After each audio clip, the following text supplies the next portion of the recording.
Live from a bunker in the heart of the Ozarks, a podcast that doesn't really know more than we already said, and some of what we've said we're not sure we actually know. It's Sif Pop. Welcome to Sif Pop Weekly. We're streaming live most weekends, are available to download later in your podcast feed, unless, of course, you're a patron. Patrons get perks. Patrons get the perks. Trish. I'm your host, Aaron Dicer, and proof there is such thing as good people. It's Andrew Ormsby, ladies. Ahoy! Each week we'll chat movies, television, whatever else from the pop culture universe is on our minds. And please welcome our guest this week. Put him with a 24-hour CVS and you've got a party. It's Jonathan Paula. Glad to be back. Thank you for having me.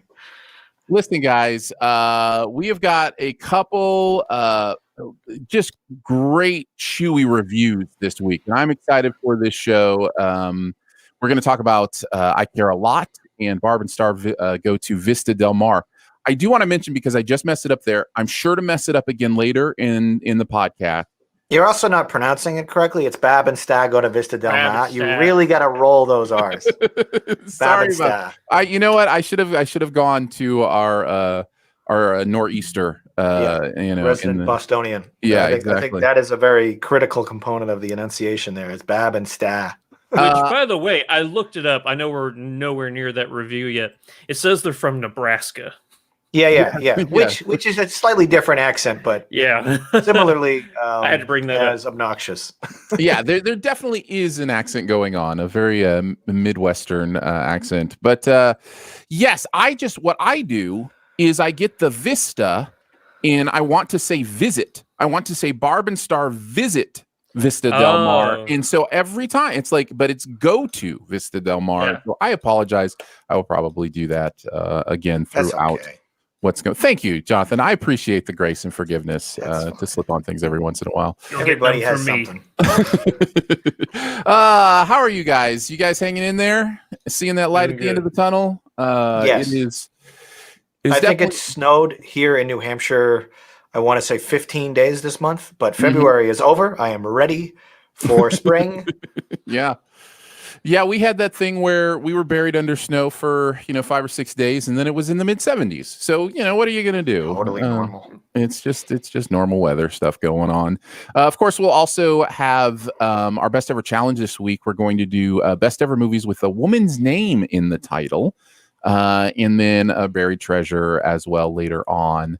But let's go ahead and get right into it. We're going to chew on some stuff here. So let's start off by talking a little bit about Barb and Star go to Vista Del Mar.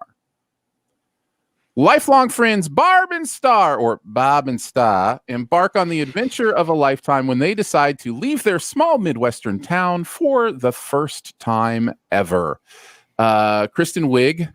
And just doing something here that I guess we'll get into it in the review, but it's one of those things where I don't even know how to explain what kind of movie this is, other than say you've got Kristen Wiig, you've got Jamie Dornan, you've got Annie Mumolo, who previously worked with Kristen on Bridesmaids, doing this thing, and other appearances in it as well.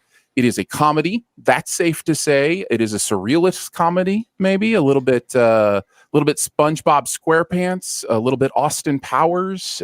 So what did you guys think of Barb and Star Go to Vista Del Mar? We'll start with you, Andrew. Did you like it, love it, dislike it, hate it, or it was just okay? I really wish I hadn't seen this last night because I need more time to sit on this one. This is either the dumbest movie ever or it's brilliant. But I'm gonna go with liked it for now. It could go higher, it could go lower. This movie is funny, but it's also so stupid. That's completely fair. Everything you said is completely fair. I think I would legitimately entertain any rating between 1 and 10. Like, yeah, and I wouldn't even have a problem with the argument or the discussion we would follow because this movie there's so many things and I don't know how to describe it. I'll go next. I want to say high side. I liked it. Maybe even loved it. I love movies that are different and unique, and this is completely like just bananas. It is so different and so bizarre, and I genuinely laughed out loud many times. It was a lot of fun, and it was so supremely stupid for most of it. Guys, I'm firmly in loved it. I am unashamedly, unabashedly in love with this movie, and I don't know what that says about me. So it's one of those things. I came through it, and I think about 20 minutes in, I was just like, "Take me away, Barb and Star. Just whatever you want to do, just do it. I am here to just see whatever you are, whatever this movie is." So yeah, for me, it was one of those things where I gave myself to the movie, and because of that, I ended up really having a good time because it's so strange. It's just one of those strange kind of movie kind of things. So yeah. Anyhow, that was where I ended up with the loved it. Where did you say you ended up, Andrew? Right now I'm in liked it, but I can see going up to loved it, down to no. I can't say I didn't like it because I did. Yeah. But yeah. It's the knowledge of how ridiculous. I'm going to stop saying dumb. Ridiculous this movie. You know what? It reminds me of the entire time I was watching this, I was going, you remember back whenever we used to say movies like Airplane or Wrongfully Accused or Naked Gun, how movies like this don't get made anymore? Yeah. This is that movie. This is that movie where random ridiculousness. It reminded me, there are moments in this where I was like, oh yeah, that reminds me of Three Amigos, where there's just a random singing bush in the middle of the desert, and like this makes absolutely no sense, but I'm laughing, so it must be good, right? The biggest regret I have is that the Oscars have already gotten in all their nominations because I don't know about you guys, but I think Jamie Dornan's Seagull song would have been a slam dunk winner for best song, Best original song. Yeah, this movie, we haven't even touched upon the fact that Barb and Star is like part musical. It's comedy, it's romance, it's everything. Musical. There's definitely some like legitimate action sequences in here as well. But it's totally irreverent. It's satirical. It's, I don't want to say like self-referential or fourth wall breaking, but it definitely kind of plays in the same ballpark as movies like that. And it's also, I absolutely loved the color palette and the cinematography on this. It was just bright and colorful. And it looked like an old, like Cary Grant, like Technicolor action film. Like it popped off the screen almost like to a neon degree of how bright and shiny it was. And I loved the way it looked. I thought all the characters were really individualized in a way that made you kind of understand and root for them despite their really bizarre circumstances. Well, there's two characters that are pretty much the same person, Barb and Star. They're the same person, but everybody else is a singular point, It's I don't know is Jamie Dornan good in this? Like, he's funny, but is he like, I don't know. It's one of those performances where I feel like he's playing the idiot just because he's the handsome guy. He has to play the idiot, But at the same time, I think that his character actually has some arcs to it, so it's a little weird. I think he's great. I think he does that thing that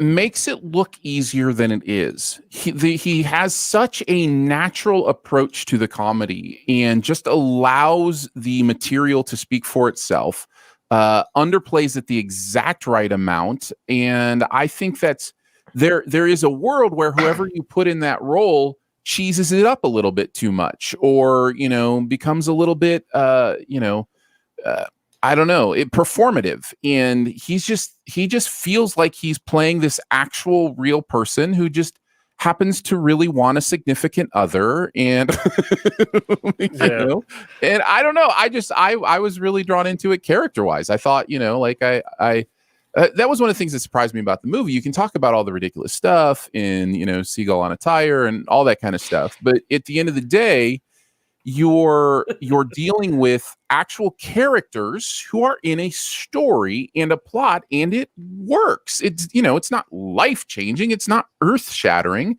but they have motivations. You can see that in their actions. They seem, those motivations seem to inform how they talk to each other, the actions they take. Like, it feels real, even though it feels so unreal. There's definitely like a fine line between that like absurdist humor and believable characters, and they kind of walk it. Yeah, like these are believable characters in an absurdist universe, and it kind of makes sense. Their reactions and the way they emote and kind of interact with this environment. It's all like normal. Like these spontaneous musical numbers and breakouts do not necessarily feel out of place. It's like, okay, this is what we're doing now. Yeah. And I think irrespective of everything else, the movie it's a solid recommend just for the talking club scenes with Vanessa Bayer, SNL alum, alongside Kristen Wiig, obviously. Some of the funniest scenes in the movie, it's just straight deadpan comedy from Vanessa. Yeah. And she's only in a couple quick, brief scenes, and they're just so funny. And she's such like a rude and bad person, but the way that they pull off the dialogue and the moments in those quick scenes, it's like this is. I would watch more of just that, just talking club, the rules and the politics of these like homebodies and housewives. And I'm thinking as I'm watching that, just how fresh it all feels too. I've seen these types of humor done, but I've never seen Talking Club. That's such a fresh and interesting idea, and what it says about our needs as humans, and just all the stuff in their job. At the beginning. This is like a talking club. I was just going to say, this is our talking club right here. It's a podcast, but they don't record it. Yeah, it is kind of what it is. And if you don't show up at 1:00, we start without you. Yes, right. Yes, that is not true. We will wait. You wait for me every week. So. I just had so much fun. It feels like an instant cult classic, if that's even like a thing. I don't even know. How is that possible? I thought a cult classic had to be something in time where people made something a cult classic, but it feels like from the moment it came into our life, it was like a cult classic. And maybe that's a result of technology and how quickly things spread now, and memes and all that kind of stuff. But it just feels like immediately the memes and the quotes, and just there is an actual transition wipe in the shape of a bird in this movie. Mm-hmm. I have never, and of the 4,000 movies I've watched, ever seen a wipe in the shape of a seagull before, and like that alone is like, yes, thank you. There's talking crabs in this. That might be the funniest part of the movie. I don't know. It might be. There's a fantastic cameo at the end that is some sort of water spirit. Everything is just so bizarre. It feels like a fever dream born out of like a rejected SNL sketch that somehow made it to feature length with a $20 million budget and just like an explosive color palette and just everyone just chewing the scenery. Yeah, every shot. It's really fun. It's so different though that I can't adequately describe it in however much time we use. I am glad you both enjoyed this. I honestly don't know anyone who hasn't. I'm sure there are people, and like you said, I would not be surprised to see a 1 rating on this from somebody. But I have not seen anybody in my circle go, guys, I just didn't get it. It just wasn't on my wavelength. I've seen, oh, that's okay. I see what's going on here. I recommended it to my parents, and I told my dad, I don't know if you're probably going to think it's really weird, but Mom will love it. And I think, I don't know how many people's parents are like mine, but my dad's older, and he's going to be like, I don't know, what is this? What's going on? Why are they saying, like, he's going to be kind of grumpy and aloof, and he wants to watch, like, Alex Cross movies. Whereas I think most moms would love this. This is just such a fun, different, quirky little thing. It's a movie that allows middle-aged women to be sexual beings, you know? Yeah. It's like that too, absolutely. Yeah. To by be the way, fully formed human beings, right? Like to be central character, fully formed human beings as opposed to caricatures. And it's definitely, I think it's that Target lady aesthetic, but kind of a deeper deeper look at it. So I will also say Josh Greenbaum, who directed this, directed one of my favorite documentaries from a couple of years ago. It's really Clinton. I think the Dana Carvey one. Yeah, the Dana Carvey show. Too funny to documentary, fail. Too Funny to Fail, and that's worth a watch too, in case you've never seen it. So I'm excited to see where he goes. Like, this is an interesting start. I say start. Obviously, he's been working, but kind of an interesting launch. Well, this was his first narrative feature, I believe. I believe it was. Yeah, I believe it was. So it'll be interesting And to see what happens. What an auspicious beginning as well. Mm-hmm. Mm-hmm. Definitely not taking the safe route with your first debut feature film.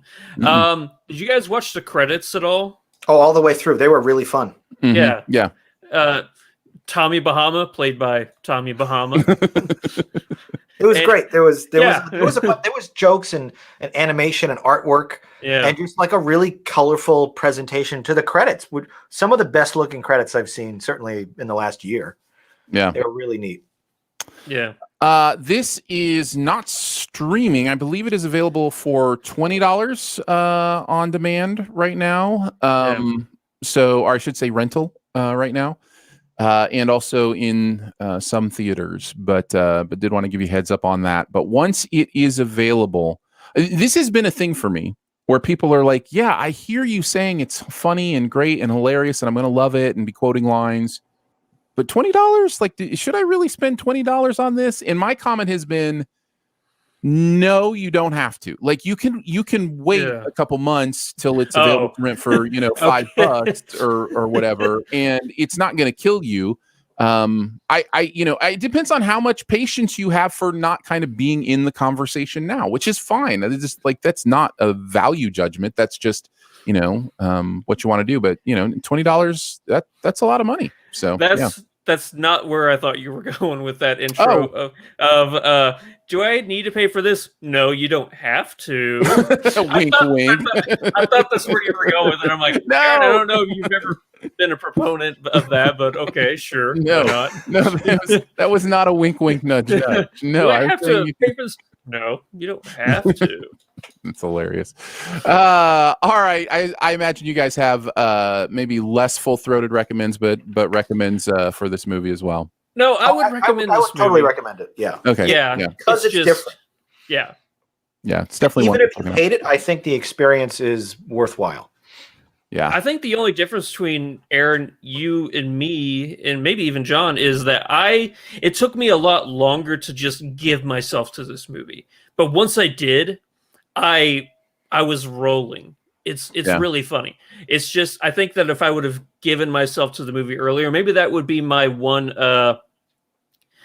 precaution, not even a precaution, but recommendation, honestly, to people going into this movie, is just let the movie be itself and don't try and understand. Just enjoy the ride.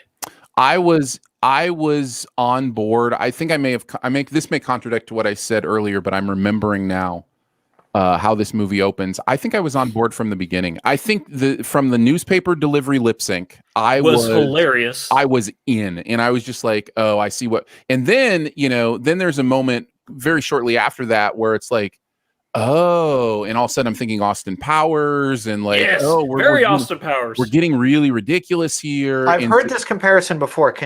please elucidate for me what about this movie? Dr. Evil. Yeah, just the villain, the like sort of antagonist plot line. Okay, and the casting, the casting. Correct. Yeah, the dual casting, that kind of stuff. I think there's, those are the elements that kind of lead to that thought. But yeah. So, and from then on out, I was just like, yeah, take me away, Calgon, take me away. Appreciate it. All right, we can head on to our next review. This one is called "I Care a Lot." A shady legal guardian lands in hot water when she tries to bilk a woman who has ties to a powerful gangster. I Care a Lot stars Rosamund Pike, Diane Wiest, Isa Gonzalez, Peter Dinklage, Chris Messina, and some others. And I think what could be described as a dark comedy, black comedy, if you will, dark comedy. What did you guys think? Did you like it, love it, dislike it, hate it, or it was just okay? Jonathan, let's start with you this time. Going out on a limb here because I feel like I might change my mind on this movie. But right now, I loved it. I really did. This was, again, a very unique picture. And I went in super cold that the description you just gave, I would consider a spoiler. And really? I just, as it unfolded, I had no idea where it was going to go. And I loved that unpredictability about it. And I'm excited to talk about this one. Well, I apologize if I spoiled it for somebody. I did. I don't know that is a spoiler, but to me, it would have given something away that I enjoyed discovering. Well, me too. But here's what I have trouble with is I don't know, because I'm weird, right? Like I don't want to know anything going into a movie, but I know people who watch and listen to this show often want a little bit of, plot explanation, what goes on. And so sometimes I don't know where to draw that line, because you're right, sure, that, there's information there that I'm glad I learned in the context of the story, but it's probably all information that's available in the trailer. You know what I mean? Like, and I don't, absolutely. And so sometimes I don't, know how to do a description or those kind of things without, it's this weird. I think this one's a little easier to recommend because it's on Netflix. So just watch it. Like, you don't have to pay $20. You probably, most people already have Netflix. Just watch it. Andrew, what about you? Later? Like it, love it, dislike it, hate it, or was just okay? This movie is impressive with how much it made me hate it. All right. I had a feeling you'd say that. Hated this movie. Hated this movie. I really did. This is one of those movies. This is a movie that people will be passionate about one way or another. I mean, I can imagine somebody somewhere feeling like, whatever. But not many people. Not many. I am much closer to Andrew than Jonathan. I would put a strong dislike on this one. I don't think I creeped over into hate it. I just think there's too much good here for me to land and hate it. And when I say good, I mean technically, just direction-wise, performance-wise, that kind of stuff. There's enough good here that I think keeps it out of hated. But yeah, I very much dislike this movie, and I'm excited to kind of go over this with you guys and kind of talk, like, where you landed. Jonathan, when somebody is high on a movie that others don't like, we usually start with them. So tell us about why you love this movie. I don't know that this is a spoiler, but the most unique aspect of this picture for me and why I really enjoyed it. And again, I feel like the more I ruminate on it, I might come down from like my 9 out of 10 rating to like a 5 or a 6. I don't know. That's a pretty steep drop. It could be. Maybe not that steep. I may drop it a point or two. Is this entire 2-hour film is told from the perspective of the villain. And it is unwavering in that commitment. And I really appreciated a movie having the guts to just be like, no, Rosamund Pike is a bad person, and you're going to watch her do bad things, and we're not going to like give you an out. You're going to be stuck with this vile person. And she's going to be doing things that you're not going to like seeing. And you're actively going to be rooting against her. And she's still going to succeed. And I kind of dug that. I kind of dug that this movie did something so different and flipped that like audience director paradigm on its head.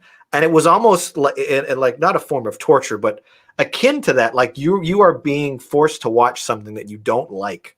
And for some reason, I liked it. Well, I would say the movie was successful with me. and forcing me not to like it. No, I think there is something, and we will try to tiptoe around plot spoilers and those kind of things here, but this movie is on a like protagonist antagonist level. It's not. I think it's confusing. I don't think I don't think what you said, Jonathan, is clear by watching this movie. I don't think the movie is very clear at all about who is the hero and who is the villain, and who are we supposed to be rooting for and who we aren't supposed to be rooting for. And so it's not. I can respect a movie that's like, hey, they're all bad guys and it's just bad guys doing bad stuff to bad, but it's harder when I don't feel like the movie itself actually informs me in any kind of real way about, how I'm like, which characters I'm supposed to be connecting myself to or not connecting myself to. I just felt lost. I felt lost through a lot of this movie. And at the end of the day, because of that, at the end, I was just like, okay. So that happened. I don't know how I'm supposed to feel about that, but that happened. So like, yeah, it's one of those things where I think confusion is the emotion that I come away from, as opposed to, like a solid, like respect for what it's doing. Cause I'm not sure what it's doing. I don't know that it clearly communicated that to me. Andrew, you were nodding along with some of that. What are some of your thoughts? Yeah, you hit the geriatric nail on the head. The issue with this movie is, I'm honestly, John, I'm glad it worked for you in the sense that you loved rooting, or you felt like you were with the villain the whole time. For me, I felt like I was against her the whole time. I never once rooted for her to win. I wanted her to lose, and it was like hate watching, if that makes sense. Yeah. Okay. Oh, it was hate watching. Yeah. But for me, it felt like the movie was telling me, out of these two groups, you're supposed to root for this one. No, you're supposed to root for this one, and I couldn't, because like for most of the movie, I'm like, I think she's worse than this other group, and this other group kills people. How am I supposed to be rooting for this woman? Performances are good. I'll get that out of the way. Performances are good, because I don't think Rosamund Pike is capable of giving a bad performance. I really don't. She's fantastic in this. But it's, as you said, the entire movie just makes you want something to happen. Like, please, I can't stand this woman, you get that feeling. And maybe that's kind of like how I am with horror movies. Like, people know it. Aaron and I both, we're not really horror film fans, because we don't like the scare. Like, people love that feeling of being scared. I don't like getting scared, and I don't like feeling hate for 90% of a movie that is telling me to root for this person, because that's what it feels like. I can watch There Will Be Blood. There Will Be Blood is telling me for 2 hours plus, Daniel Plainview is not a good guy. You're not supposed to like this guy. But the journey that he goes on is interesting, and you're never supposed to really root for him. Whereas here, I know it's not a fair comparison. I'll get that out of the way. But whereas here, it feels like the movie is telling me, yeah, Rosamund Pike is doing bad things, but she's the protagonist in this movie. And the entire time I'm going, no, she's not. She's the antagonist. That's what I thought made it so compelling, is that I picked up early on, because it's effectively like a 90-minute version of like the kicking the dog trope. Like, we open on this woman you're taking advantage of old people. Like, you're there's a giant red flag at the beginning of this movie. This person is evil. Do not root for her. She is bad. And throughout her journey in the film, we're introduced to these ancillary characters that come in and try to stop her, and those are the people I kept rooting for. It was like watching a James Bond movie from the villain's perspective, where like every 30 minutes, like, James Bond shows up, gets in a fight with a bad guy, and dispatches one of the henchmen, but then you keep watching the rest of the henchmen and how they deal with, how do we recover after this? And it was such a unique perspective to watch, like the other side of the fence. And for me, it was super obvious who I was supposed to root for. And it was that other group of people. And I was rooting for them the whole time. And I wanted to see more of that. But it was... Wow, what a different experience than I had. Yeah, I guess different so. experience. Because I never thought I was supposed to root for them. I just and you here's answered the another question. group of people I'm supposed to hate. Yeah, you know, you answered the question, but I was going to ask, like, who's the James Bond in this scenario? Like, there is no when that scenario, smarmy lawyer shows up like 30 minutes in, Uh-huh. and he just like lists off all these things I'm going to do to you if you don't play ball. We're going to do this. We're going to torture. I was like, yes, this guy's my hero. I like this guy, and I wanted to see more of the lawyer. I was rooting for the blood sucking lawyer guy. That's interesting. No, I totally respect it. I really do. It is not the experience I had. The other thing I tried to be very closely aware of are my own gender biases. I was very much questioning myself of, how would this movie feel to me if it were a male in the lead role who was, even though they were horrible, was kicking tail and doing stuff. Like, how would that shift the movie for me? How would that change the movie? And to check in on those biases and those kind of things. And I don't think it would. And I've talked often about on this specific show about having trouble in movies like Goodfellas and those kind of things where it's like there's some sort of, even though the movie is aware enough to not pretend like these are good people, the movie making says, yeah, but isn't this fun? Yeah, but isn't this cool? And there is a part of that for me where I have an issue with that. Now, you said something earlier, Jonathan, about the movie had the guts to do what it's doing and to do it firmly. And I do think that is true. And I want to give the movie credit for being for not pulling the punches on the Rosamund Pike character, because we've seen recently, I think of the movie Hustlers, where those women are doing awful things, but the movie is very much saying, hey, I want you to root for them. I want, so there is, the movie at least is not pulling its punches in that way. It's saying, no, this movie like constantly reminds us, like, no, Rosamund Pike is evil and she's bad. Yes, I agree with that. We don't want to see her win. And I kind of appreciated the film's conviction to just stay on that. And don't, like, she doesn't really have a character arc. She doesn't like learn her lesson. She doesn't become a better person. She's just thoroughly evil, start to finish. Yeah. Yes. And I think the difference is that I'm putting my finger on is that we didn't see that correlated to, another antagonistic / protagonistic force.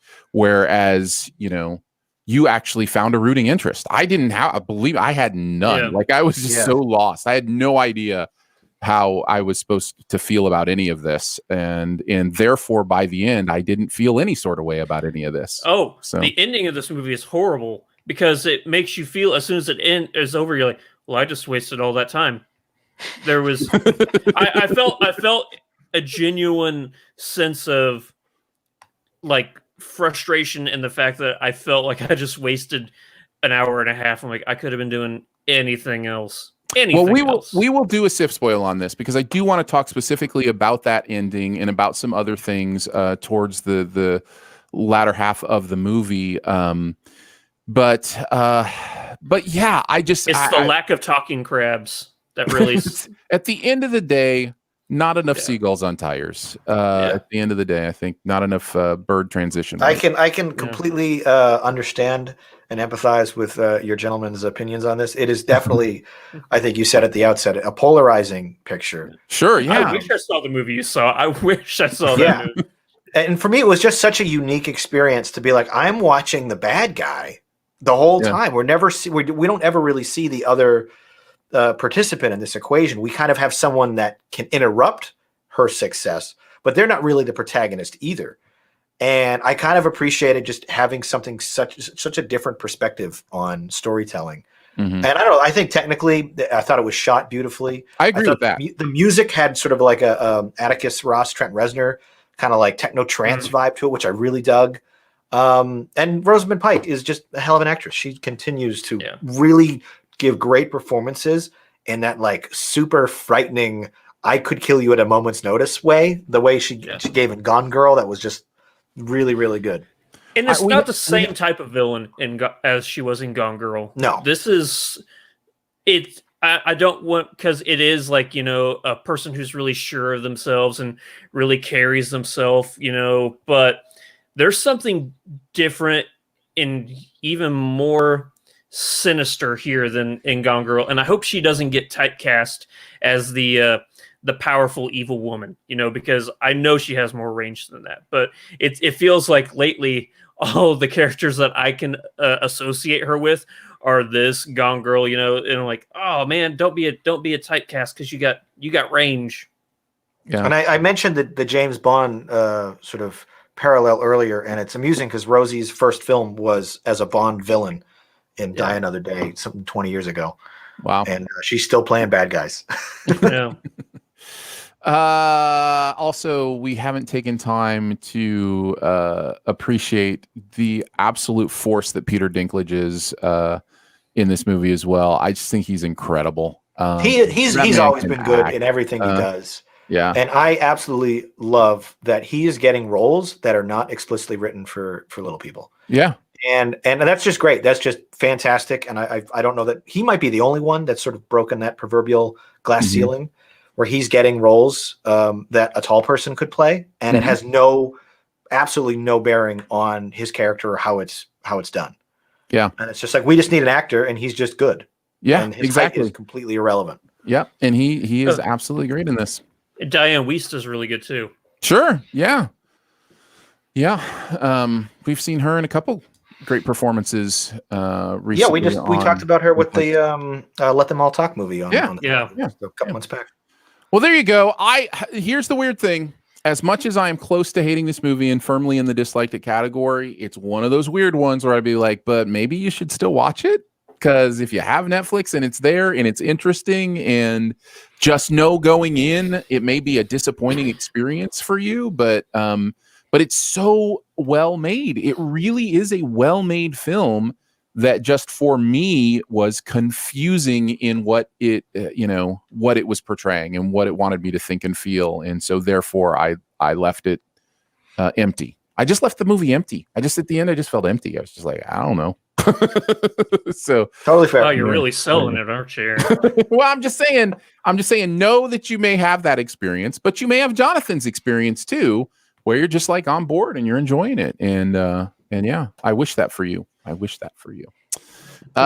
right, guys, before we head on to the best ever challenge, just a reminder that this podcast and the website, sifpop.com, exists because we have a group of amazing SifPop members. Now, if you want to be a member of SifPop, it starts at $3 a month, and that happens at patreon.com /SiftPop, SIFTPOP, and lots of fun stuff goes on there, including bonus conversations. In this week's bonus conversation, we talked about how we decide and strategize which non-current movies to watch. So when you're picking a movie and there's not really anything new out, how do we decide which old movie to watch? And so that was a really fun conversation. Enjoyed that. And you might too. So you can check that out at patreon.com /SifPop. Also a reminder, you may hear ads in SifPop. We do programmatic ads. And every time you hear one of those ads, please know that helps us keep going as well. But if you are a SifPop member, those ads are gone. That is an ad-free part of the podcast experience for you as a member of SifPop. So just wanted to let you know that as well. If you want to join, again, go to patreon.com /SifPop, and thank you for even considering it. All right, let's do the best ever challenge, best ever movies with women's names in the title. So we're not going to talk about Tom and Jerry. We're just going to completely ignore that. I mean, Jerry, there are certainly Jerrys, female named Jerry. So go ahead and you can do it right here, and talk about I was just making a joke because that was a brand new movie this week, and I thought maybe we'd it is terrible. I don't know that we need to go beyond that. I have I agree. We're done. It is absolutely terrible. Congratulations. Is it I Care a Lot bad? I think it was much worse. Oh no, it is on a whole nother level of bad than I Care a Lot. So Right. yeah, Best ever challenge. This is actually a really fun one because I think it made me pull movies that I haven't thought about or watched in a long time. yeah. And there's so few of them. I looked at every movie I'd ever rated a 9 or a 10, and there was only like 13 total that had a woman's name in it. So this was actually really interesting to me that there's so few of them. I'm excited to hear. We may be stretching on some of these. That's fine. I know that happens. That's and also because gender naming is an interesting thing. I'll just maybe I shouldn't because maybe one of you included it. I won't say it just in case one of you included it. But there are. Oh, wait. Hello. No, that wasn't the one I was thinking. Okay. But you know what one I'm talking about. yeah. Oh, okay. Jonathan's got that one. John's got that. All right, right on.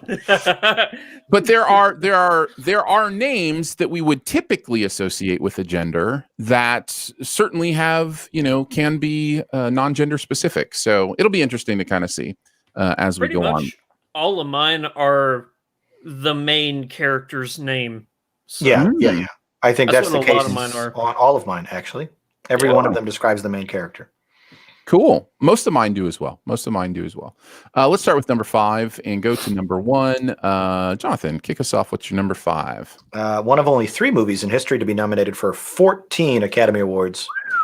All About Eve. This is a brilliant mile-a-minute screenplay. One of the best movies from 1950s, I think it came out. And if you want like a good introduction into solid 50s cinema and you kind of haven't watched a lot of movies from that era before, this feels and looks so modern and upbeat and fast. And it's just brilliant. And the acting, 14 nominations, every part of this thing, technically flawless, but it's a really compelling and interesting story. And Eve is the big title character, and she kind of steals the show. I would big recommend, but I haven't seen it in like 8 years, so I can't speak too much more about it. Well, let me speak more about it since I saw it last month. There you go. Great. I love this movie. Love this movie. Yeah, it's so really good. It is definitely one of those finds, when you're going back and watching old movies. It is written and directed by Joseph Mankiewicz, which is not the same Mankiewicz from Citizen Kane.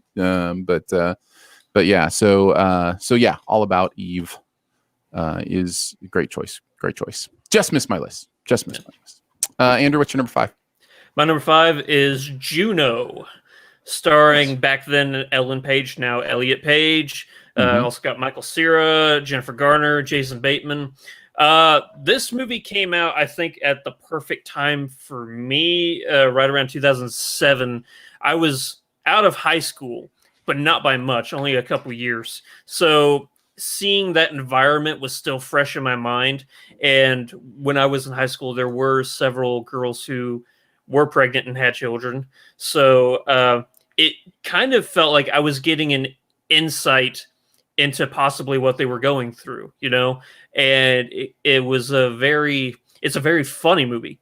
Let's get that straight. This is a very funny movie that deals with some very deep, very serious topics. I think performances all around are great. The tone of this movie is the kind of indie hipster / mainstream vibe to it was very unique. You don't see that a lot in movies, but I really like Juno. I think it's great.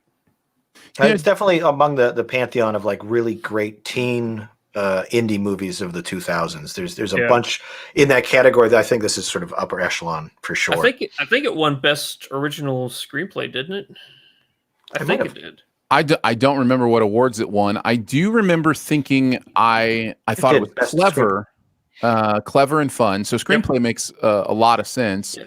And remember thinking that Diablo Cody was definitely one to watch and have been impressed with both Young Adult and Tully. So yeah, I think it'd be nice to revisit this one for me because I haven't seen it since it came out. And likewise, and kind of kind of get a perspective on it from them. But yeah, good choice. Aaron, what's your number 5? Amelie is Amelie is my Okay, Bump, bump, fine. Fine, trumpet. All right, let's do number 4s. What do you got at number 4, Jonathan? When Harry Met Sally. Sort of the perennial favorite in this household. One of the all-time great rom-coms. It's funny, earnest, realistic. You get to watch a relationship develop over multiple years, multiple decades, even, I believe. And this is probably the best performance from either Meg Ryan and Billy Crystal. Based on his name for a second, they're great in this. The chemistry is so fantastic, and Billy Crystal is not what you would typically associate with like a strong, handsome leading man in a romance, but he's perfect. He's like charismatic. He's very affable, and he's so fun. And the movie is absolutely will put a smile on your face every single time. It's one of my wife's favorites. We watch it probably every New Year's Eve, and one of mine as well. I think I said recently on this podcast how much I feel like we kind of missed the boat on Billy Crystal in some ways. He's had a fine career. He's had, stuff, but I feel like there's another universe where he's won Oscars, like where he, kind of pursued deeper movies. He's been at the Oscars enough. Right. That's the thing. He became synonymous with hosting the Oscars. Yeah. But I think he is one of the greats, like as far as sense of humor and charisma. Like, those are a lot of tools in the tool belt for him to just have kind of, done When Harry Met Sally and then City Slickers. Man, the City Slickers are so funny. Yeah. City Slickers 1 is a classic. I will fight people on that. No, you're absolutely right. Jack Palance is such a good film. Perfect. And then Monsters, Inc., of course, he is a crucial part of that movie being great. Princess Bride, he's a crucial part of that movie in just a few minutes of being great. So, yeah, I feel like somehow he's had a fine career, but a little underrated as far as what his career shows. Yeah, good choice, When Harry Met Sally. What do you got, Andrew, at your number 4? My number 4, this is where I have Jackie Brown. Good choice. No Trump. Okay. Yeah, this was actually one that was on my list of shame, and we did the review for it not too far ago, a couple months now. It's probably last summer. This whole pandemic thing, it's just a big blur. So you could have told me it was last week. I'm like, yeah, that makes sense. But no, this is probably, I don't know if this it's going to sound like a negative, but I mean it as a genuine positive. It's the most non-Tarantino movie I've ever seen, in the sense that it's not insanely violent or, for comedy purposes. The characters are very grounded and they feel very real. And I think that one of the things that Tarantino does well is that he can take a great screenplay and he can make those characters a little bit more bombastic and still get away with it. I think that's one of his, traits that he nobody can really do that besides him.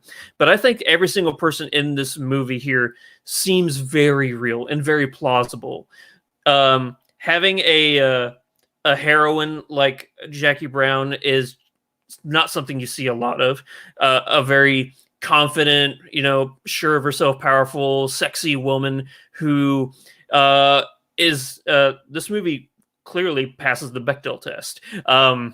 She is not in this for a man.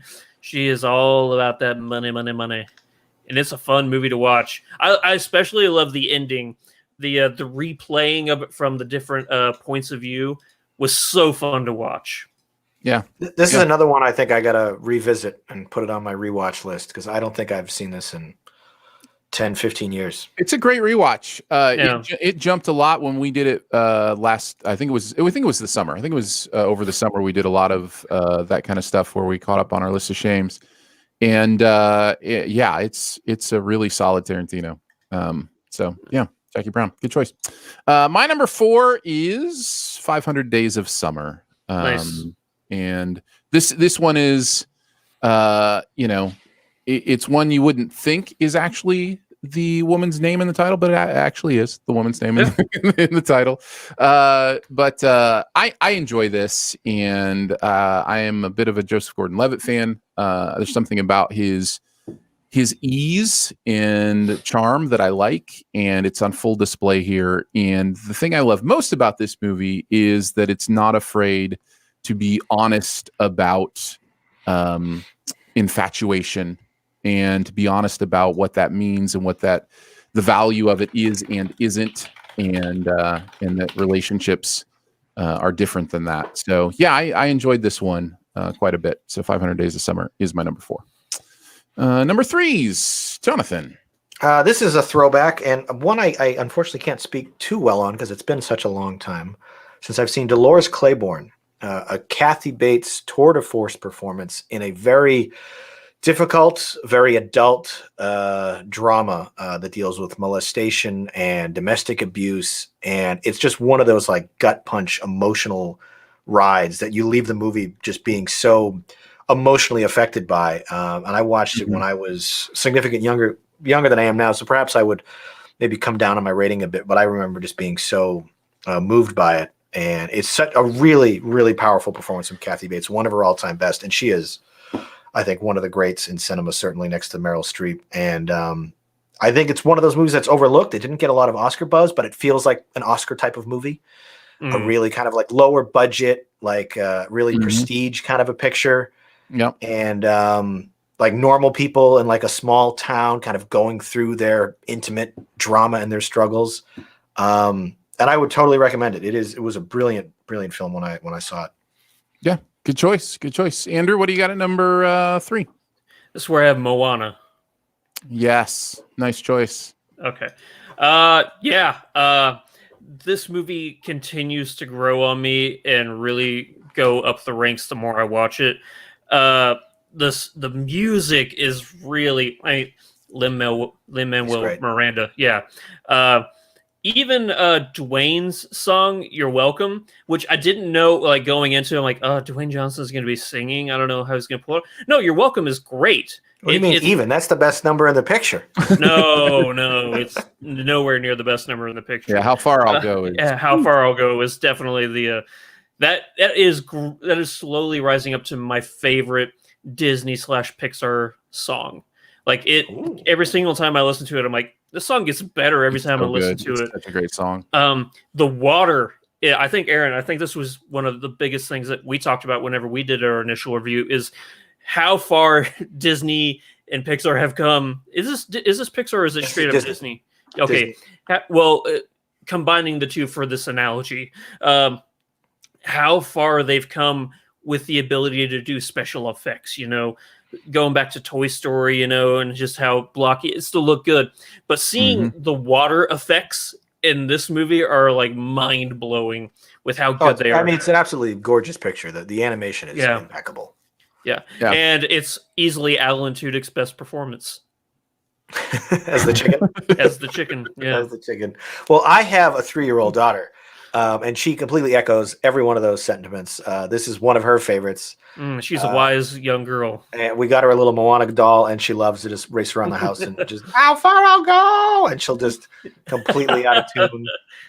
She loves it. It is a great film. I think it's a good message too. It's all about like female empowerment and not about relying on necessarily other people, which I love it. Like the modern princesses that Disney is sort of portraying aren't as like damsels in distress as Ariel and Belle were way back when. Yeah. Man, this movie reminds me in so many ways of a movie I can't review yet, but I can give social media thoughts, which isn't the new what's it, the one with the dragon? Yeah, Raya and the Last Dragon. But just suffice to say, lots of echoes, including an Alan Tudyk voiced sidekick character. So good to know. Think of it. And Alan Tudyk's had a year. Yeah, Resident Alien is so funny. All right, let's go to my number 3, which is Ladybird.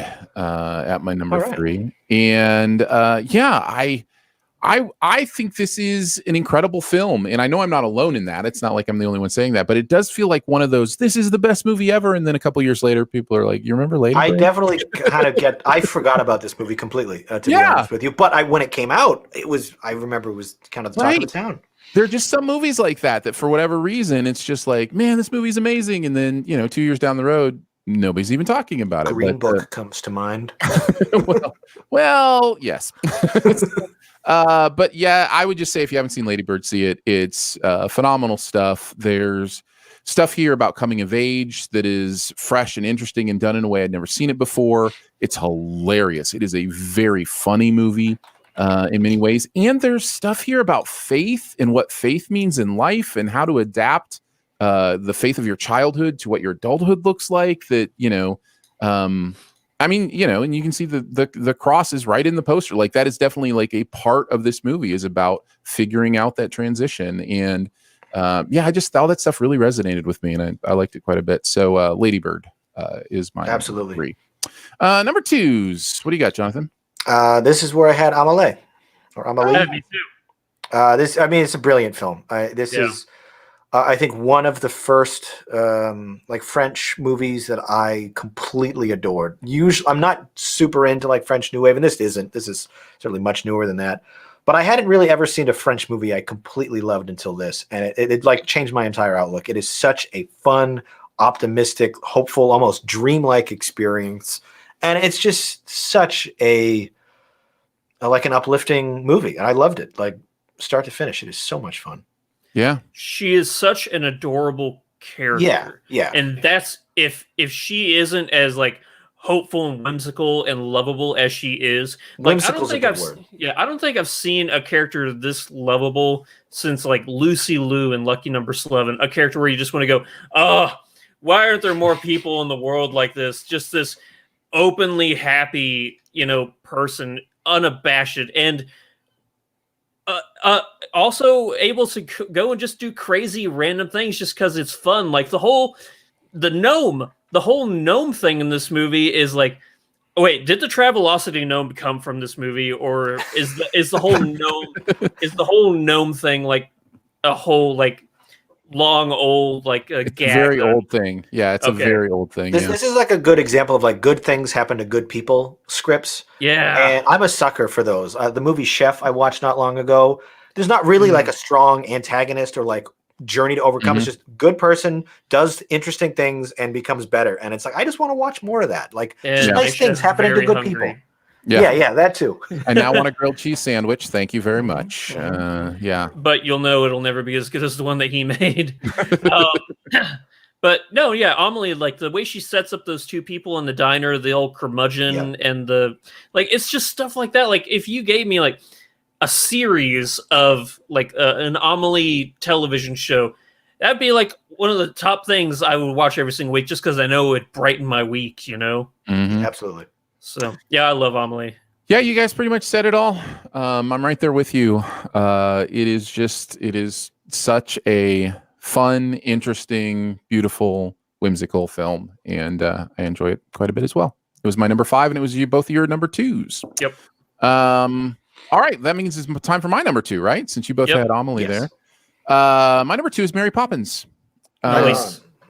What's that, Andrew? I said nice. Yeah, this is... Okay, we all know my love for Dick Van Dyke, so let's just get that out of the way. Much of this has to do with Dick Van Dyke, and let me just say, Wanda greatest Maximoff, accent ever. I am with you, Wanda Maximoff. Wanda, also a huge fan of Dick Van Dyke. He's delightful in this. He is so delightful in this movie. He did that Cockney accent is just like it's terrible. It's the worst. That's so terrible.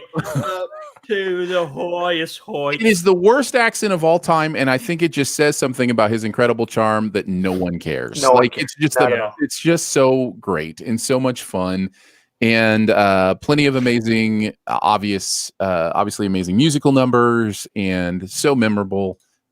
This is one that is often in the rewatch pile for me. It's just pure joy, and always love it. And it's not afraid to be dark. As a lot of older kids movies aren't. I guess newer kids movies too. There's some really interesting things here about adulthood and poverty and commercialism and just capitalism. There's a few too many minutes at the back half about like obtaining the loan from the bank that my daughter started to tune out. But like the first 2 hours of this, and it's a longer movie, are just so perfect. It's so much fun, and I love the look of those old Technicolor pictures. There's something about them that just pops. I wanted to grow up to be a chimney sweep, and then I found out that they weren't really, that wasn't a profession anymore. Yeah, And it was also super dangerous when they Right? did do it. Oh yeah.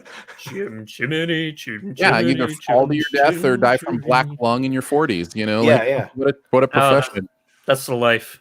I also really enjoyed in the Mary Poppins Returns movie seeing Dick Van Dyke get up and dance on the desk. You were crying. You were so happy. I was very emotional about that. Yeah. To see him take this like old man character he did in Mary Poppins, and then to be an old man in Mary Poppins Yeah. Returns, it was just.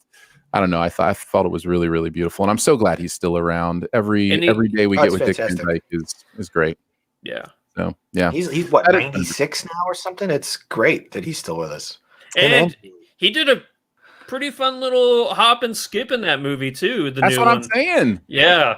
And, He didn't Julie just show up Andrews to do is a cameo. He was a character and he like immersed himself. So good on you, Dick Van Dyke. and Julie Andrews is narrating Bridgerton on Netflix. So she's There you still go. getting work. There you go. God bless Yeah, them all. he is.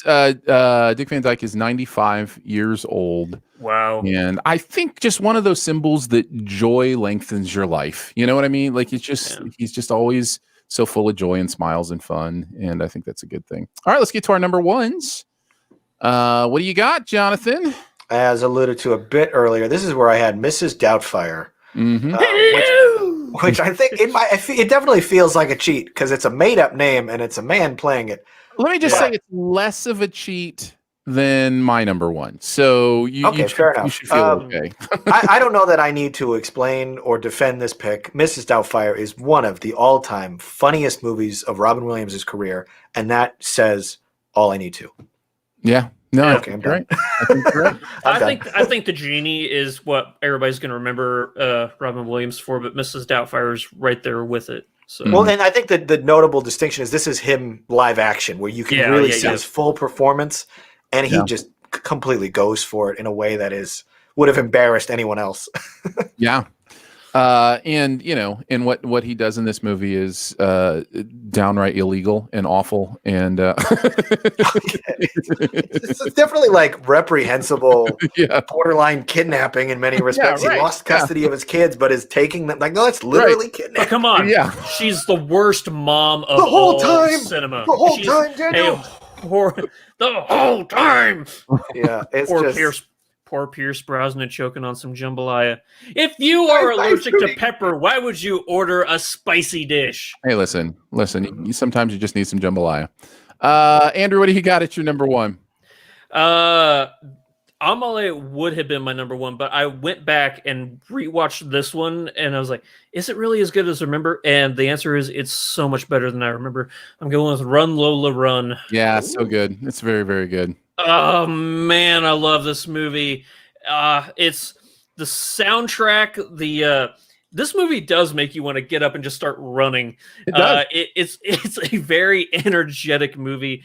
I think that the whole sequence of the transitioning, that long shot transitioning into the cartoon down the stairwell, it's a movie that I would give the simplest plot synopsis for. It's about a young girl who has to try and save her boyfriend from doing something stupid. Mm-hmm. That's all I would say. And it's a German film. You do have to read subtitles, but it's only like 80 minutes long, so go for it. Yeah. It's so good. It's so good. I love this movie. Very compelling. It might crack my top 100 movies if I were to redo my list now that I've seen it recently. Nice. Yeah. I'm glad you rewatched it. I should do that too. It has been several years since I've seen it, but I love this movie. I think it's great. The last time I saw it was 2006, so it's been a hot minute. All right, my number one is a cheat for sure. My number one is Saving Private Ryan. Oh, come on! No! I don't think I'm going to allow this. I did a Google search. Is this a joke, or are you being serious? No, I did a Google search for the name Ryan. It is a non-gender specific name. Yeah, I mean, Phil, yes, that's true. But in this instance, Ryan is Matt Damon. This does not count. I won't allow it. Phil, no. There's a woman's name in the title. That's all. Yes, but the name doesn't refer to a woman. I'm vetoing the crap out of this one. Get it off of there, Phil. I don't allow this. Of there. No. It would be different if the character Matt Damon was playing was female and the Ryan referred to a woman. But this refers to a guy. You can't just. I tried to tell you at the beginning that sometimes I don't allow this. women and men have the same name. Pick something else. Aaron, we're moving everything on your list up. What is your new number 5? My new number 5 is Rebecca from Alfred. Okay, there you go. There you go. Like that. That's good. Private Ryan is an amazing film, but that is totally a cheat. Yeah. I don't think it's as much of a cheat as you do, but I do admit that it is a stretch for sure. There's like 0 women in that entire film. The mom, I think. Listen, nobody ever specified the woman's name had to be about somebody in the film. That was never in the. I feel like that's implied. It isn't. It was not implied. It was definitely not implied. It may have been inferred, but it was not implied. Kidding me? Perhaps. Real quick, some honorable mentions that we haven't already talked about. I had Moana and Mary Poppins, a couple other good ones. Matilda is a great child-friendly movie from the night. Danny DeVito in that is great. Kiki's Delivery Service, one of my favorite in the Studio Ghibli collection. And one I just rewatched or watched for the first time recently, Harold and Maude, which is a very morbid kind of black comedy that it works. Seen that? Should I see that? It's on my list. It was fun. It was different. It's about like a young kid that's going through some weird, morbid, suicidal thoughts, and he connects with an older woman that just has like this zany zest of life. And I like movies that pair odd characters together. Back to the Future is one of my all-time favorites, of course, and that's like such an odd pairing, like this schoolboy and an old eccentric scientist that tools around with plutonium. I think that's definitely a worthwhile watch. Yeah, I just realized, guys, I got to redo my list. My new number 1 is Indiana Jones and the Last Crusade, followed by Rocky. I'm also going to throw in, let's see. Ryan is legitimately a gender neutral name. Rocky is not. I'm gonna throw in Scott Pilgrim. I'm going to throw in. You tell me somebody named in your world that's named Scott that is a woman. Ryan is a gender neutral name, but in the context of that film, it refers to Matt Damon, and Matt Damon is a man. If that was specified that it had to be in the context of the film, then sure. But you're gonna get angry letters because I'm gonna write one. I'm already getting them in the chat. So Leon, the professional, I got to throw in. Leon, do you know female Leons? I'm sure there are some. I'm not. All right. There's going to be one disgruntled dad out there whenever he finds out the kid's born. He really wanted a son, and he's like, and he got a daughter instead, and he just names it like Chad. Yes. Yeah. Sticking with my name. All right, Andrew. What are some of your honorable mentions? I do have a whole bunch here. So, sorry, I was looking up stupid names to retort Aaron, so I didn't hear most of what Jonathan said, so I'm sorry if I no, that's okay. So Carrie, me, I gotta throw in as well as Christine. I gotta get all my Stephen Kings out there. Aaron Brockovich, forgetting Sarah Marshall, Jackie. I think I would put Jackie on this list solely for the performance. I don't think that the movie is really that compelling, but I think Natalie Portman is just great in that she embodies Jackie Kennedy. The original Alice in Wonderland, Finding Dory, I, Tonya, the new Mary Poppins, Molly's Game, and then I had Mrs. Doubtfire at the end. But Jonathan, those are all great films for sure. I have quite a few to list as well. Annie Hall, Romeo plus Juliet. I enjoy Exorcism of Emily Rose. You love that movie. I really do think it's a movie. Is it worth watching? I guess because it's on your list here. I think so. Now, granted, the reason I love it has a lot to do with how it is a horror movie that tries to ground itself in like the actual understanding that real people have about, what is an exorcism, what is possession, like those kind of things. And yet it is definitely a horror film. It's also directed by who directed Scott Derrickson. Yeah, it's also Scott Derrickson. It's a Scott Derrickson film. He did Doctor Strange. Yeah, he's been proven to be a great director, and I think a lot of that is on display here in Exorcism of Emily Rose. Mulan. Wanted to mention Mulan. It's a good one. Coraline, Thelma and Louise, Fish Called Wanda is another great film. Forgetting Sarah Marshall, Sophie's Choice. One of my favorite underseen, underrated movie that a lot of people don't even know exists, Philomena, which I really, really love. That was an Oscar nominee, I think. I watched that. Yeah, I think that season, and definitely very under the radar, but really solid. Heathers, Aaron Brockovich, which is great. Ingrid Goes West, another recent film that I think is really, really good. Another very underseen movie called Ginger and Rosa that I fell in love during one of the award seasons. And then the recent Malcolm and Marie I also really enjoyed. So we can't forget Tucker and Dale versus Evil. We can't forget. I'm still waiting for you to actually have a legitimate one that's the same as Saving Private Ryan. All those are like ridiculous. Like, do one with a gender neutral name. Find one. If you said Harry Potter, that would be equivalent to Private, because Harry can be a girl's name, but Harry Potter is not a girl, and that's a dumb answer. Here's one I actually should have put on my list: Ma Rainey's Black Bottom. Oh, there you go. Yeah, it's true. I know a girl named Christmas, so that opens up a whole bunch of Christmas movies. So yeah, there you go. You're right. I should have had Tucker and Dale. I apologize for not including that one. Yeah. All right, let's move on to our buried treasure for the week. What's that one thing in any area of pop culture that you want to make sure people know about it? I will start with another movie that includes a woman's name. Well, actually, in this case, a girl's name. This would be Flora and Ulysses, a new movie on Disney Plus. This movie is not great, but it's good, and it's really solid family entertainment. And I really enjoyed the sense of humor in this. I enjoyed just how pleasant everybody is. It's just a nice watch. And, there's some fun animal superhero kind of stuff in here. I had a really good time with this. Have either of you gotten a chance to check out Flora and Ulysses? I have not, but I have seen it pop into my feed a few times on my activity thing on Letterboxd, and it looks like a lot of people are enjoying it. So I'm definitely probably going to watch it at some point myself. I enjoyed it. I will also say it is quite possible I'm becoming a Ben Schwartz Uber fan. I just love him and everything he's in. So yeah, I fell in love with him in Parks and Rec. He is one of the funniest guys around. He is incredible. And then my respect for him as a performer went up like a whole nother level with Middleditch and Schwartz, which if you haven't seen the Middleditch and Schwartz. I have not yet. Jonathan. Add those 3 episodes of Middleditch and Schwartz immediately to your wife and I watch something list. Okay. Three? It's just 3 episodes? Mm-hmm. Yeah. Oh, okay. And that's easy. just so you know what you're in for, it is some of the craziest live improvised storytelling I've ever seen, and so much fun.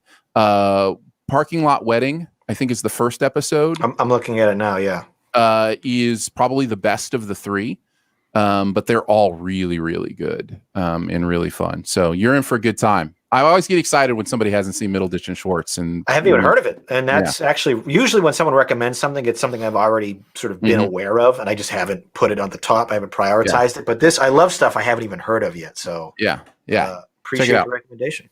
Yeah, fun stuff. Anyhow, Flora and Ulysses, Ben Schwartz also in that, as well as Allison Hannigan, who it's nice to see outside of the Penn and Teller's Fool Us studio still doing some work. So yeah.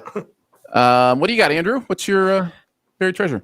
Another one to add to the list is Beowulf for female movies. You can also throw in Constantine, Ed Wood, Donnie Brasco, Donnie Darko. I'll give you the Donnie. I think Donnie's are pretty good. Beowulf, is there some? I don't know. Some of those are close, but you're still, Saving Private Ryan's still a much more solid pick than a lot of them. Jerry Maguire, John Carter. Jerry Maguire is the great pick. There you go. There's your pick right there. Jerry Maguire is the. And I would disqualify that because Jerry. You found one. I'm glad you found one. I like that makes me happy. You came up with the best ever challenge that you didn't follow your own rules. I thought I did. So what does that mean? If I came up with it and I thought I followed the rules, doesn't that mean I did follow the rules? I don't know. But I actually did find one, and I sincerely mean this. Replace my number 5 with Alita Battle Angel instead of Juno, because I love Alita Battle Angel so much. But for my buried treasure, I'm going to go, as I alluded to in, I think, the pre-show. I've been on a Akira Kurosawa kick lately. And one I'm going to recommend is Sanjuro, Sanjuro. It's surprisingly it is a samurai film, but it is more lighthearted than a lot of what his films are. It's not in the realm of slapstick, but it is funny while being tonally serious at the same time, like goofy characters in a serious scenario.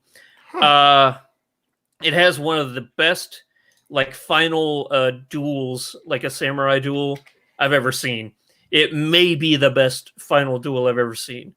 It's just a great movie. I love Akira Kurosawa. The more and more I watch, the more I'm just immersed, because he keeps going back to the same actors and stuff. So it kind of I see where Sergio Leone got the idea of like recasting like Clint Eastwood and Lee Van Cleef and all of the movies. It's kind of like that same mentality. Sanjuro is brilliant. You can also add Sanjuro to movies with a female lead title.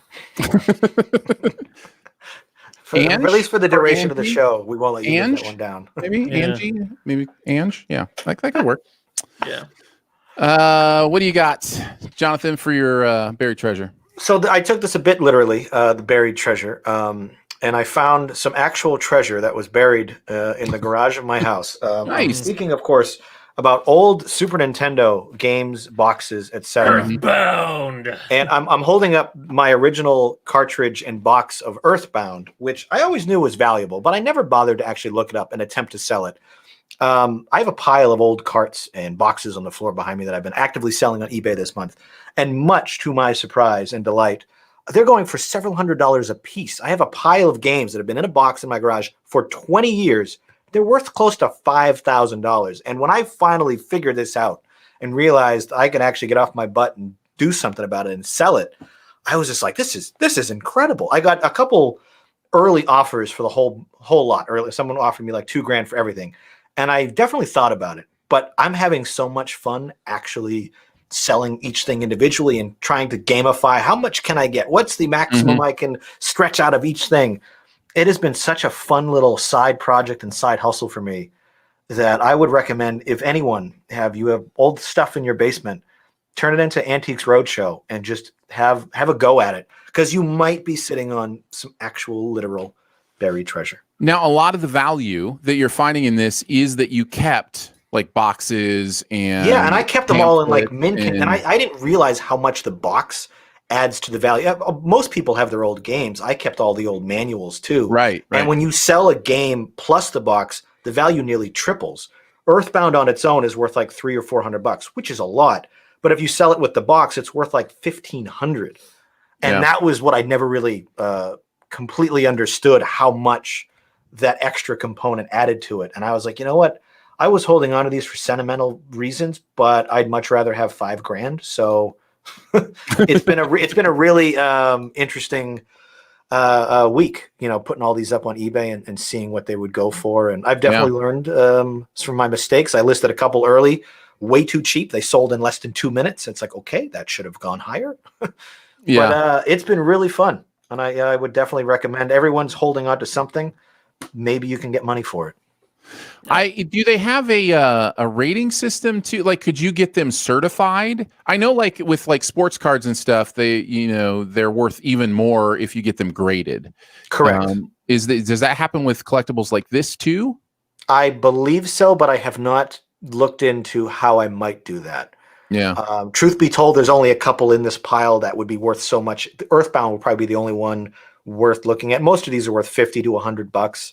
And I think the time and effort it would take to grade it to make it be worth a little bit more isn't necessarily worth it to me. But yeah, there are people that grade this and kind of go into the entire due diligence. And it's an entire subculture, and it's super fascinating to me. I've been kind of burying myself in it because when The Last Dance came out earlier in 2020, the Michael Jordan documentary, basketball cards went through the roof, and I have a ton of basketball cards, and I started realizing some of my old Jordans are now worth Oh, sure. Worth, in quotes, and I'm gonna tell you Yeah. why in quotes, a couple grand. And the Jordan rookie was going for like 70 grand, something like that, Wow. which is absolutely insane. I have I think his second year or third year. But it's one of those things where in order to get that, you would have to have it graded. It would have to come out as a 9 or a 10. And I mean, my cards look like they're in good shape, but so then I'm like, well, do I sell them on eBay ungraded? And then people know they're kind of taking a chance. But then, I mean, it cuts the value so much with sports cards, though. Like the ungraded ones go for, 10 times as less. That's crazy. Than the graded ones. And so, I don't know. So I've been thinking about it, and like, it's kind of that strike while the iron's hot. I would definitely encourage you to at least try one or two. See how, because I just a week ago I put one game up just to see, will this actually work? Can I get even half of what their suspected value is worth? And I was so surprised, like right out of the gate, it sold within minutes. I was like, oh, there's something here. Like I could actually make a little cottage industry out of this for the next month as I sell off my old library. And I'm actually surprising myself with how much fun I'm having going through and actually going to the post office. Like this is enjoyable. It gets me out of my house. It's finally a hobby. That I can do. Like this pandemic has just squashed any real activities I can do outside of like games, movies, and TV. So to be able to like do something else is just such a welcome respite. And prices have gone up since the pandemic because of that, because people are stuck at home playing video games. There's a huge influx of like retro gamers. It's interesting. And so the prices are red hot right now. Yeah, maybe I'll have to do that. Maybe I'll have to grade a couple cards and or maybe you're saying just throw them up ungraded and see what response. I would pick one of your ones in the middle, not your most valuable, but something that is worth money, and see what you can get for it. You want to know how crazy it is? There's one card, I have 3 of them, I think, where it has quadrupled in value up to like a couple $100 because it has the Menendez brothers in the crowd behind whoever's card it is. Okay. And there's one where Jordan is like the person whose card it is doing a layup over Jordan, but he's wearing like the number 4 or something. Like he wasn't wearing 23. I forget what the number was. And that one's worth. I thought he carried 23 all the way from North Carolina. Did he not? Yeah. Well, there was something happened with this game or something where he was wearing a different number, and it just happens to be on somebody else's basketball card, and so that card is now worth. So like I'm finding all this stuff, which is crazy stuff, because when you're like keeping cards, this, I'm not going to keep whoever this random player is card. And, and then years down the road, I look and I'm like, well, thankfully I have a complete set. So I have that card, but I don't know. It's definitely interesting. And that's been really fascinating for me is seeing which items sell for which amount of money. Because to me, it's like, well, this is my favorite game and it's in great shape. It should sell for the most. But it's not. It's some crappy game I've never looked at twice that sells for 3 times what I even paid for it. And it doesn't even have the box or the manual. And it's like, I guess to some people, this is rare because no one really played it back then. Yeah. And it's really interesting how some of the value is attributed. I actually just went to a sports outlet recently to get all my cards appraised. And I was like, oh man, maybe I can get a couple bucks. The guy just said, I could give you $5 for all of these. And I'm like, I got like hundreds of cards here. He's like, yeah, yes. Honestly, they're not really worth anything. And I had some Jordans and some Pippins, but they weren't like, I guess, the collectible ones or anything like that. So I'm like, wow. So, yeah. That's interesting. He might have been trying to take you if you had some Jordans in there, because there are very few Jordans that are worth under $10. So especially now. He wasn't trying to. He's like, honestly, I can't give you anything for him. So I was like, okay. So he turned me out. So yeah, he wasn't trying to. He's playing the long con. Here's one more little jump off buried treasure for you before we finish out, since we're talking about it. If you want a fun YouTube search, do a YouTube search for wax pack unboxings of the year that Michael Jordan rookie card is from, because those boxes of the actual packs, like if you can find an unopened box, those are going for $250,000, because there's usually like 3 or 4 Jordans in them. And so what they will do is they will buy the box, and by the way, there's also several other like high value cards in that set. And then they will live stream unwrapping the bags and their reactions to what they find. Their reactions to what they find. And what they will do is they will auction off, like, of the 68 packs that are in there. Like, you can buy, pack 24 or pack, like, a random pack in the box kind of thing. And then so the people who have bought these packs are watching and hoping that the Jordan's in theirs and that kind of stuff. So it's an interesting subculture going on with this whole basketball card thing that's happening right now. But I got to find my old basketball cards then, clearly, because I had a good 4-inch stack of ball cards when I was a kid, but I have no idea if they had any value then or now. Yeah. Fun stuff. Well, guys, we did it. We did a podcast. Yeah, congratulations to us, accomplishing goals all day long. Harry Brown, Hancock, Jonah Hex. Yeah, those all work very, very well. Yeah. Thank you so much for joining us today for Sif Pop. It is part of the Studio DNA Podcast Network. You can find out more about other shows on the network at studiodna.media or by searching Studio DNA in your podcast player. Huge thanks to Andrew for hanging out again today. Thank you, buddy. Huge thanks to producer Phil for producing the video and audio shows. Bye, Phil. Thanks to Drew for doing the graphics for the show live stream. And thank you to Jonathan Paula for hanging out with us again today. Jonathan, you're welcome. Where do you want to send people to check out your stuff? I'm always embarrassed when you ask this because I don't do anything anymore. I do this podcast. This is where you can find me. I'm here every month. Also, I'm on eBay selling my old games. So go give me money so you can play. There you go. Conquer on the N64. I don't know. Well, we appreciate you hanging out with us every once in a while. It's fun. Absolutely. Much love and gratitude to our Sif Pop members for giving monthly to make Sif Pop a real thing. Support starts at $3 a month, and you get access to every bonus episode as well as some other fun perks. You can find out more at patreon.com/SiftPop. Lots of ways to connect with us. You can leave a comment, a rating, or a review at wherever you do your podcasting. Or you can email us, feedback@siftpop.com. And finally, if you're having a good time, your movie-loving friends will probably like it too, so let them know about it and that listening is much easier than breaking an addiction to caramel. We will be back next week with a review of the full season of WandaVision, as well as Raya and the Last Dragon. So we will see. Oh, and by the way, host emeritus, Danae Hughes, coming back for that show. So we will see you then. Bye. Bye. Thank you, live chat, for hanging out with us and making fun of me with everybody. You walked into it, man. It was all on you. Yeah. I knew it was coming. I knew it was coming. Have you ever been out? Have you ever been vetoed before like that? I think there was one other time. No, we vetoed us. I forget her name now. I feel horrible. She had Napoleon Dynamite on her list for like a day in the life of movies, and she had Napoleon Dynamite. I forget. Why doesn't my brain work? Explicitly counts because that's over multiple days, right? Yeah, that's why we vetoed her. It was yeah.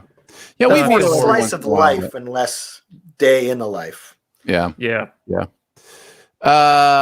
Thank you, Jose, saying one of my friend's wife's name is Ryan. I appreciate that. Yeah, it's a valid choice. I don't know what y'all are talking about. And then everybody else not enjoying. And then everybody else. And then everybody else saying that I'm wrong. So that's how it works. Yeah, none of those comments got featured. I was just looking for one. Let's see. Drew says, "Careful now. Rocky is a squirrel's name." That's right. That's true. Yeah, that's true. Rocky was a boy squirrel. Phil says, "Stop, Aaron. Just stop." Stuart says, "Still love you, Aaron. Thank you. I appreciate you continuing to love me even when I make ridiculous choices."